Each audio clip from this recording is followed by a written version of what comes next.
Hey guys, it's Vintage Vinny, and I have a thrift store haul to share with you today. Got a great assortment of stuff as usual, and I'm looking forward to sharing it with you all. Stay tuned!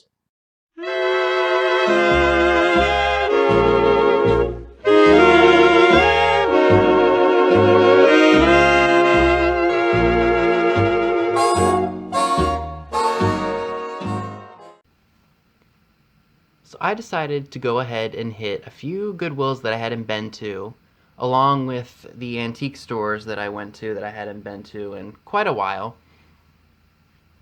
The one Goodwill that was closer to my route home, I did better at. I found more vintagey stuff. And the other store just kind of had junk. I mean, there was some vintagey stuff, but it was priced at like, okay, if you're gonna keep it, it was decently priced. But in terms of resale, it was just a tad bit higher. This Goodwill's, I guess it's a district. They have like newer sports stuff, like newer sports jerseys and things like that they charge like $15 for. And I guess if you look at the retail prices of some of that stuff, that's actually a pretty good deal. But because they deal in mostly that, I think some of their stuff tends to be a little bit up there in price. I mean, more power to them. I'm going to stick to the prices at my Goodwills. Housewares in general were priced pretty decently, though, I will say. So $1.99 must have been my magic number because everything you see here, with the exception of one item, was $1.99 each. So I found a copy of the 1954 Irving Berlin White Christmas film starring Bing Crosby and Vera Ellen. Yep, we've got Bing Crosby, Danny Kaye, Rosemary Clooney, and Vera Ellen. And it's in great condition. This is the widescreen edition. So this is a 65-year-old movie now. Yeah, it was put out in 54. So I got this really adorable cat who almost looks like a tiger. And it has a Japan stamp on it, so I knew it was older. I decided to go ahead and take a chance with that. I think I'm going to ask $17 for it. I'm going to clean him up, get all the dust and dirt and stuff off of him, but I think he will sell for that because who doesn't like a cat? You get what I mean. I know there are people who don't. I thought this was really, really cool. It's a souvenir Las Vegas snow globe. Lost some of the water. I might be able to pull the little tab up and refill it. It's also a calendar and a bank. It's marked Hong Kong on the bottom right here. Again, $1.99. I just thought that was really, really cool, and definitely, again, kind of symbolic of reselling. You know, you gotta gamble, you gotta take some chances here to see if you can make bank. But I thought that was really cool. That would be a great display piece. Now, I did take a chance with this vase right here. I really liked the cobalt blue. Now, I don't know if this is old or if it is just modern, made to look old. I know a lot of different 70s type glass was made like this. It was stretched out and made into like these really funky shapes. I said for the $1.99, I'll take a chance on it. I was going to keep it. I wasn't going to resell it. But I definitely do like it. Now, the bottom does have kind of like a... It's not a... What do you call that? It's kind of like frosted.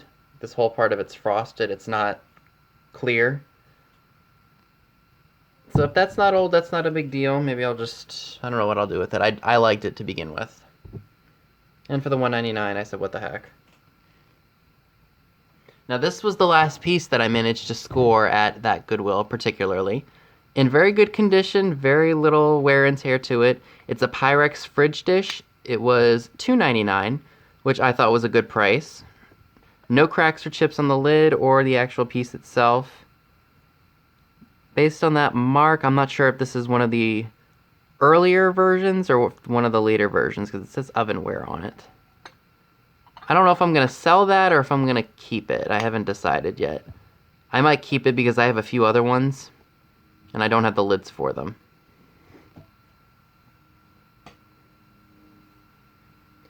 So, running with the theme, the vintage goodness, I did get some vintage Halloween stuff, but I'm going to save that for my Halloween haul that I'm doing over on Nesting Haven's channel. So this is a bit summary. I got this at the antique shop. This is just a Vargas Calendar Girl page. Normally I wouldn't buy these because, you know, I'd rather have the full calendar. This was $4, and I went ahead and bought this because this dealer, the vendor who was selling this, has bought stuff from us before, and he had bought stuff from my grandmother for 30 years before she had passed away, so, or 20 some odd 30 years before she had passed away, so I didn't mind giving the antique mall / this vendor the $4 for that, and that's a very decent price because I've seen people try to ask $15 just for one calendar page, and that's ridiculous. Like this, I'm probably just going to end up framing and maybe putting out at 4th of July. I thought she was real cute and definitely screams 40s. Let me get a close-up for you. Focus on that.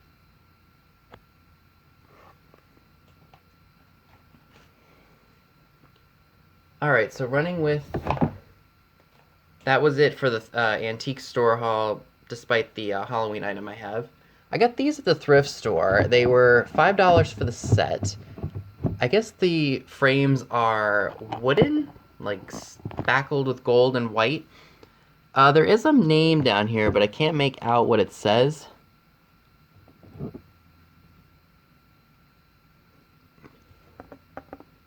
I think that says L-A-B or Cabe, maybe? In terms of what I think I can get for these, I'm gonna have to do some research. I didn't do any of that before I filmed this video, so if you happen to know anything about this artist, please let me know in the comments below. I would greatly appreciate that.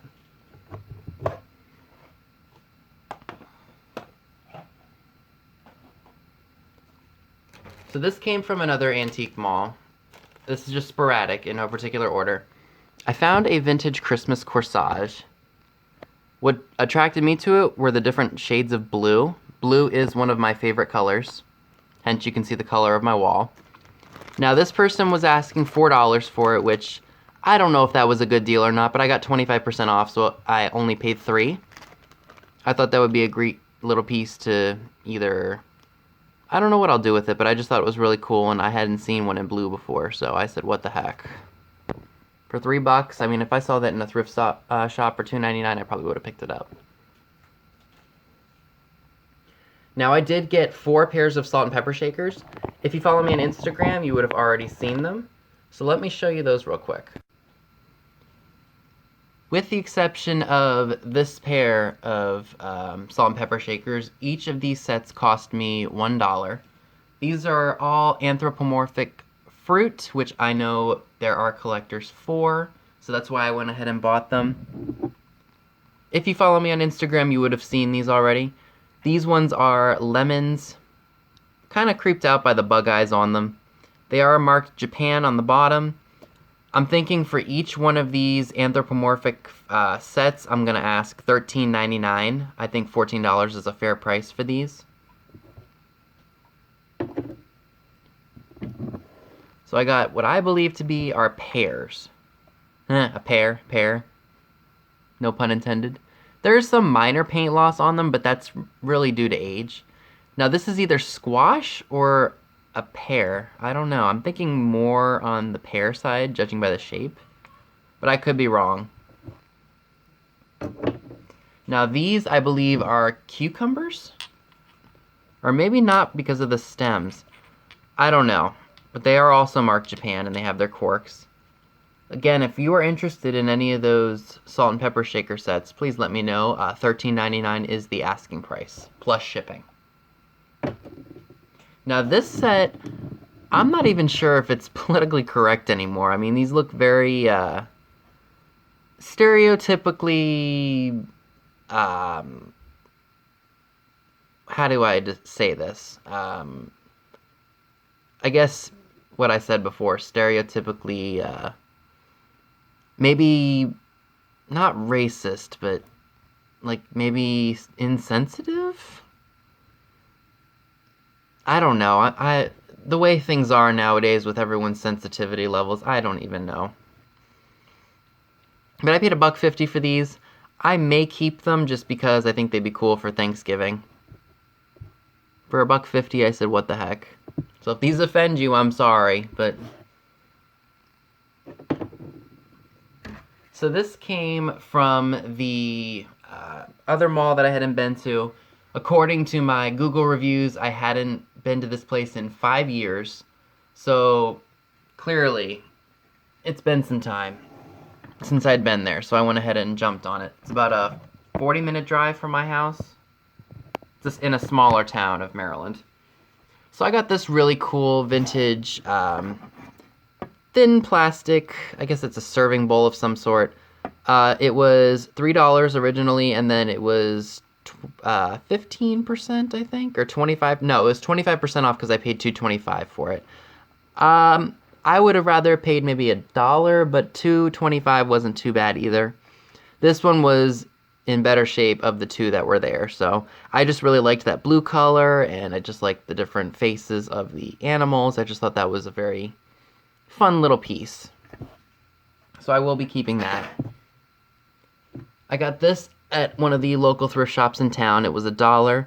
This is probably I don't even know what era it's from. It could be 70s. Has a Japan sticker on it. Paid $1. I think I can probably get $10 to $12 on it despite the paint loss. No cracks or chips on it. I think these are robins. No, not robins, sorry, cardinals, because they have black right here. I thought that was kind of cute and different.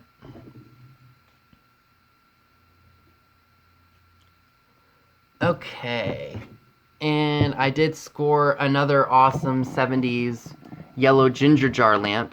This one is actually much smaller than the one that I found at the Goodwill. Now, I've mentioned to you all before that I've had really good luck selling the yellow ginger jar lamps.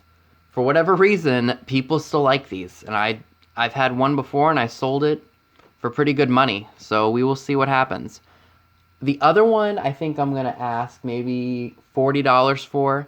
This one, because it's a bit smaller, I think I will probably ask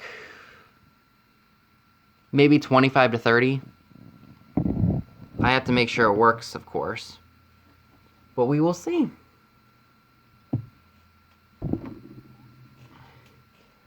Alright, and the last item I'd like to share with you all for this haul video is something very cool, and I haven't seen a lot of these recently. This is relatively vintage Caboodle makeup kit, or makeup organizer thing. It was $3, and I thought it was really, really cool because it has a little storage compartment, and it's even got a built-in mirror on it. And all you do is adjust it. Here, let me set it up for you, and then I'll show you all. Hello, everybody. So this is what the inside of the Caboodle looks like. It has a tray that pops out of here, and the mirror folds down,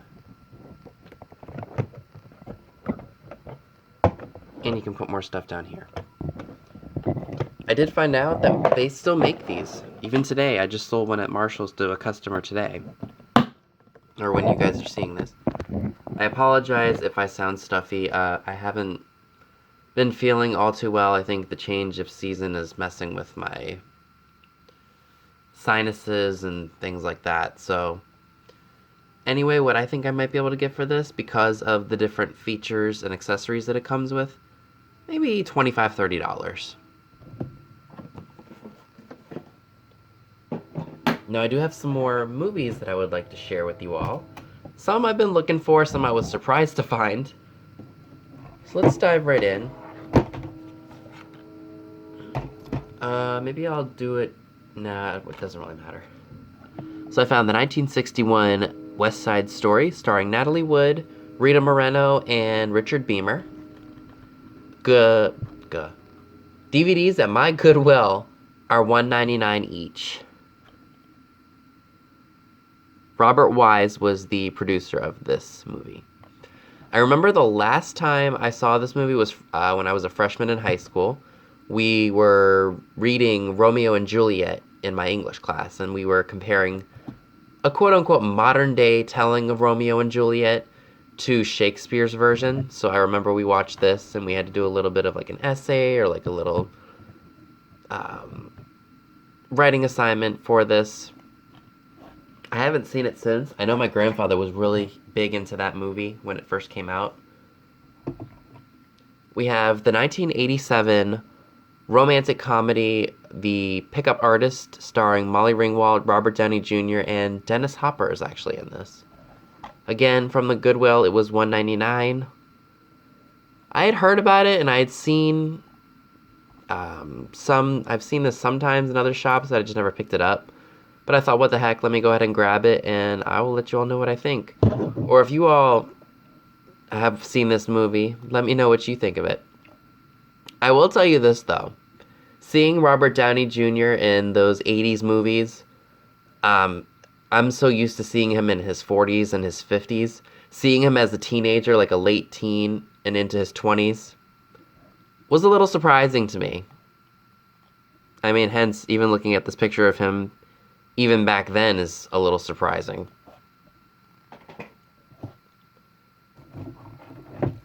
So I found a brand new and sealed copy of Tom and Jerry and Friends. It's got over 80 minutes of different cartoons. And what I did before purchasing this was I typed in the first episode that's featured on this set, called Barbecue Brawl, and it's from 1956. So I knew that all of these episodes are going to be from the older days, like 40s and 50s, which to me personally is when I think Tom and Jerry was at its best. Same with Looney Tunes, like all of the old Looney Tunes characters and all the episodes from the 30s and the 40s and the 50s, those were just classics, and those will never ever they just can't be matched to modern day cartoons. Even the modern day Looney Tunes, I'm like, eh. The older ones are the ones that you want to watch. Those are the most entertaining, at least to me. Same with Scooby-Doo. Scooby-Doo came out, I think, in the late 60s, and they were still making them. I mean, nothing beats the classics. Let's be real here. So for $1.99, I said, what the heck? I'll see how these are. Alright, and this last DVD that I found, pretty happy with it because I've been watching Doris Day's A&E Bio. I've probably watched it, God, a million times now because I liked it so much. And I found Pillow Talk, starring Tony Randall, Rock Hudson, and Doris Day in the 1959 film Pillow Talk. As depicted in the A&E biography of Doris Day, Rock Hudson has too many people in his bedroom. Doris Day's character has very few to little people in hers. And I guess they just build up this romance and they just hit it off, I guess. I'm excited to watch this because this is one of those, like, I'm trying to think of how to describe it. Like, it's like a softcore romance, like, you know, slowly being introduced into that swinging sophistication of the 60s. Like, you know, the perpetual virgin kind of a thing. So I'm interested in seeing how this is. I definitely want to see more of Doris's films. Some of them that I would like to see. Romance on the High Seas, where she does her own rendition of It's Magic. Of course, every time I hear her sing that song from the movie, I get goosebumps because it was just so well done. Along with Calamity Jane, I've never seen that. My grandmother was huge on Doris Day films, and just she liked all of the classic stuff. Bogey Bacall, Doris Day, Rock Hudson, Liz Taylor. I don't know if she was really into any Marilyn films. That was more something that I liked, personally. But yeah, nothing wrong with the classics. Okay, so I do have some Halloween-y items, but of course I'm going to be saving that for my Halloween video with Nesting Haven and Gentle Thrifty Mama, so I'll be saving that for, of course, that video. So let me go ahead and pull up today's thrifted finds. I rescued this awesome, I guess it's a stitched stocking from 1977. It says Harry P. Sue's, and on the bottom, it's got SHP and 77. I thought of Miss Stone Home immediately when I saw that, so I wasn't going to leave that behind. Again, if I sell... So that's all I have for you today. Be sure and give this video a big thumbs up, leave a comment below, subscribe if you haven't already. Click the bell next to the subscribe button if you'd like to know when new videos are posted. All the links to my social media accounts via Instagram are down below as well, where you will see pictures of items to come in future haul videos. Thanks so much for watching, and I'll see you all soon. Bye guys!